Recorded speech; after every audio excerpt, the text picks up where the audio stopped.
Peter Harbison is Executive Chairman at the Centre for Asia Pacific Aviation, and he joins us now from Sydney. Peter Harbison, great of you to join us again. Investors liking this news, do you? I think, yeah, it's in a way it's very good that we've sort of cleared the air. We know what the future is for Qantas. There's been a lot of talk for the last few months, a lot of threats of strike, and now we have a pretty good picture of where they're heading. But does it make sense to you? Last time I talked to you, you were saying that they needed to get their Asian strategy right. Is this getting their Asian strategy right? Well, there are two parts to this. One is getting their long-haul international right, and I think they really didn't have much choice in that but to cut back because their costs are higher, they're losing money. The Asian strategy, yeah, it's very interesting. And again, most of these things have been around. The Japan Airlines joint venture for a low-cost carrier with Jetstar, good idea, part of joining up the dots in Asia. The premium international operator based in a hub offshore is a little bit more complex to get your head around, particularly as they haven't actually decided where it's going to be yet. But all in all, getting a good position in the Asian market seems to be where you really want to be these days. Now, in what way does this JAL-Jetstar deal make any sense? I mean, we've already got, what, Air Asia X, Peach Aviation, Spring Airlines, plus some domestic ones, Airdo, Skymark, all in the mix here. Plus they want to do low-cost out of Narita, which has got one of the highest landing fees in the world, and losing ground to Haneda as well. So, you know, how will they make it work? Well, first of all, Narita is quite a different airport these days. It's become a lot more friendly towards carriers since it had some spare slots, since JAL, for example, cut back, since it has more capacity. So it is becoming a lot more airline friendly. And of course, the Air Asia competitor with all NIPPON is going to be based out of Narita, and Qantas with Jetstar, rather.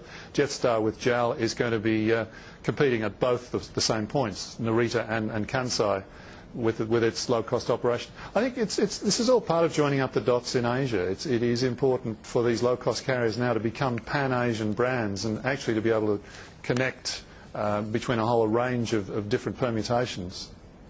Now, as you also alluded to, I mean, you were a bit cold on the other one, the full-service carrier that they want to have out of, well, Southeast Asia. Did that sound half-baked to you, really? Well, I think the reality is it is still half-baked. They haven't determined which airport it's going to be at, for example, as a hub.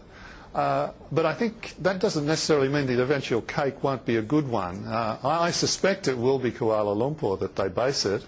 And if that's the case, and if you can connect up all the other things that have been going on, like Malaysia Airlines getting into One World, much closer related to British Airways, Malaysia Airlines and Air Asia joining up just last week. I mean, this is a pretty dynamic place right now. If all those things come together and Qantas does set up its premium base there, I mean, you're talking about one of the more powerful carriers in this region for the long term. Okay, I want to just move to the relationship with British Airways, which is seemingly deepening here. I mean, a cynic would perhaps also put it this way, that, well, what we have is them unable to do the kangaroo route properly, and they're actually almost putting their hands up in surrender against Emirates.